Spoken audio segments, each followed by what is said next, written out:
Crônicas do Amanhecer, por Feijão Centro Espírita Allan Kardec. Balneário Gaivota, 18 de maio de 2018. Caso Lula resume os privilégios que mantém Brasil no atraso. Fernando Canzias escreveu no dia 29/03 para a Folha de São Paulo. De um lado, um ex-presidente famoso e condenado em 2 instâncias que faz o STF parar tudo para analisar seu caso. De outro, 290,4 mil pessoas presas provisoriamente, sem qualquer julgamento, em um sistema com 2 vezes mais detentos do que vagas. De um lado, 1 milhão de servidores inativos que geram um déficit anual de 86 bilhões de reais para a Previdência. De outro, 33 milhões de aposentados privados que consomem 180 bilhões de reais, fazendo com que o custo de um único servidor inativo seja igual ao de 15 aposentados privados. Lula tem 36% das intenções de voto e fez muito pelos pobres. É natural que exista comoção. Mas ele foi condenado, recorreu, foi condenado novamente, tentou embargos e, agora, o habeas corpus? Deveria ser natural que fosse preso. Em vez disso, o STF pode acabar revisando a prisão de condenados em segunda instância, contrariando votação do próprio plenário, 6-5, em 2016. Lula não apenas se safaria como abriria porteira para, no limite, liberar gente como Sérgio Cabral e Eduardo Cunha. No futuro próximo, quando muitos dos implicados em processos, Temer, Jucá, Padilha, perderem o Fórum Especial, outro ícone dos privilégios locais, eles também estariam livres até o julgamento em instâncias superiores que pode levar décadas. Paulo Maluf que o diga. Já no Brasil das corporações de servidores, a reforma da Previdência afetaria especialmente quem ganha mais na casta do funcionalismo. Enquanto aposentadorias privadas não passam de R$ 5.645, as do Judiciário e Legislativo vão de R$ 18.000 a R$ 28,5 mil. Seria natural aqui também que o setor público perdesse mais para que Previdência, Saúde e Educação universais, com cada vez menos recursos que acabam no bolso de nativos, continuassem viáveis para todos. Mas os privilégios seguem mantidos.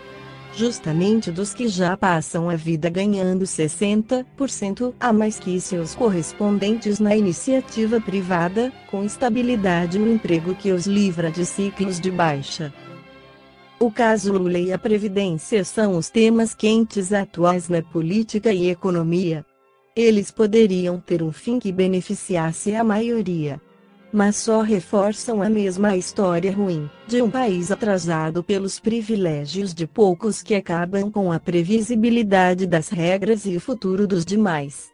Allan Kardec esclarece sobre os acontecimentos citados por Fernando Canzias, que tem base no egoísmo conforme o Livro dos Espíritos pergunta 913. Entre os vícios, qual o que podemos considerar radical? Já o dissemos muitas vezes, o egoísmo. Dele se deriva todo o mal.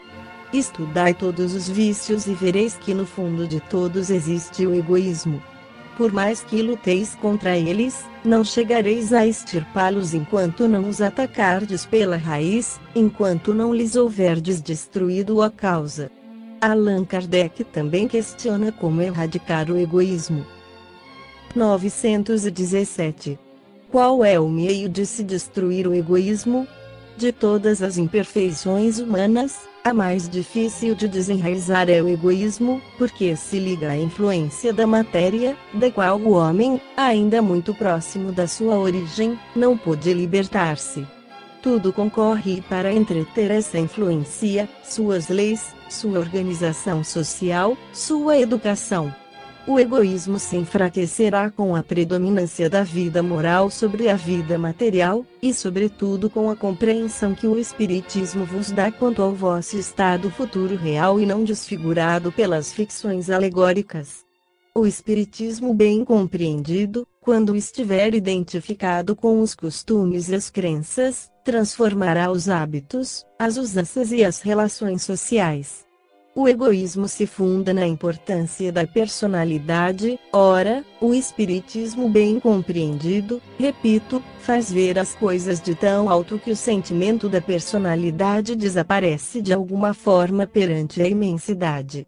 Ao destruir essa importância, ou pelo menos ao fazer ver a personalidade naquilo que de fato ela é, combate necessariamente o egoísmo.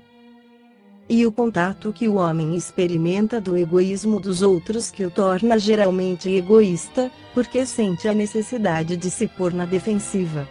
Vendo que os outros pensam em si mesmos e não nele, é levado a se ocupar de si mesmo mais que dos outros.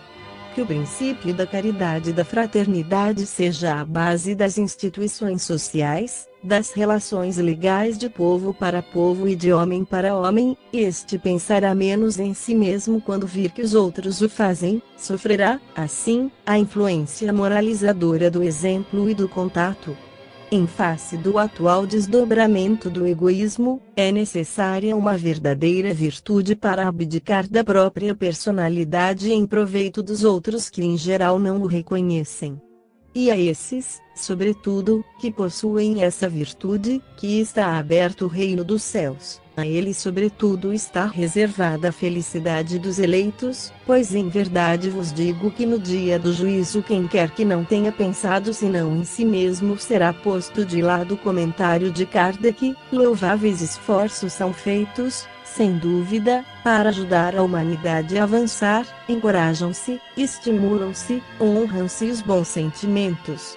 Hoje mais do que em qualquer outra época, e, não obstante, o verme devorador do egoísmo continua a ser a praga social. É um verdadeiro mal que se espalha por todo o mundo e do qual cada um é mais ou menos vítima. É necessário combatê-lo, portanto, como se combate uma epidemia.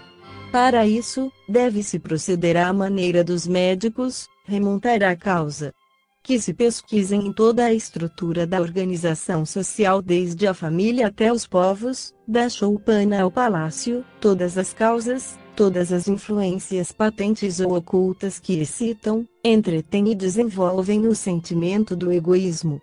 Uma vez conhecidas as causas, o remédio se apresentará por si mesmo, só restará então combatê-las, se não a todas ao mesmo tempo, pelo menos por parte, e pouco a pouco o veneno será extirpado. A cura poderá ser prolongada porque as causas são numerosas, mas não é impossível. De resto, não se chegará a esse ponto se não se atacar o mal pela raiz, ou seja, pela educação. Não essa educação que tende a fazer homens instruídos, mas a que tende a fazer homem de bem. A educação, se for bem compreendida, será a chave do progresso moral, quando se conhecer a arte de manejar os caracteres como se conhece a de manejar as inteligências, poder-se-á endireitá-los, da mesma maneira como se endireitam as plantas novas. Essa arte, porém, requer muito fato, muita experiência e uma profunda observação. É um grave erro acreditar que basta ter a ciência para aplicá-la de maneira proveitosa. Quem quer que observe, desde o instante do seu nascimento, o filho do rico como do pobre, notando todas as influências perniciosas que agem sobre ele em consequência da fraqueza, da incúria e da ignorância dos que o dirigem, e como em geral os meios empregados para o moralizar fracassam, não pode admirar-se de encontrar no mundo tantas confusões. Que se faça pela moral tanto quanto se faz pela inteligência e ver-se-á que, se há naturezas refratárias, há também, em maior número do que se pensa, as que requerem apenas boa cultura para darem bons frutos. O homem quer ser feliz, esse sentimento está na sua própria natureza, eis porque ele trabalha sem cessar para melhorar a sua situação na terra, e procura as causas de seus males para os remediar. Quando compreender bem que o egoísmo é uma dessas causas, aquela que engendra o orgulho, a ambição, a cupidez, a inveja, o ódio, o ciúme, dos quais a todo momento ele é vítima, que leva a perturbação a todas as relações sociais, provoca as dissensões, destrói a confiança, obrigando-o a se manter constantemente numa atitude de defesa em face do seu vizinho, e que, enfim, do amigo faz um inimigo, então ele compreenderá também que esse vício é incompatível com a sua própria felicidade. Acrescentaremos que é incompatível com a sua própria segurança. Dessa maneira, quanto mais sofrer, mais sentirá a necessidade de o combater, como combate a peste, os animais daninhos e todos os outros flagelos. A isso será solicitado pelo seu próprio interesse, ver item 784. O egoísmo é a fonte de todos os vícios, como a caridade é a fonte de todas as virtudes. Destruir um e desenvolver a outra deve ser o alvo de todos os esforços do homem, se ele deseja assegurar a sua felicidade neste mundo, tanto quanto no futuro. Esta foi a crônica do amanhecer de 1º de maio de 2018.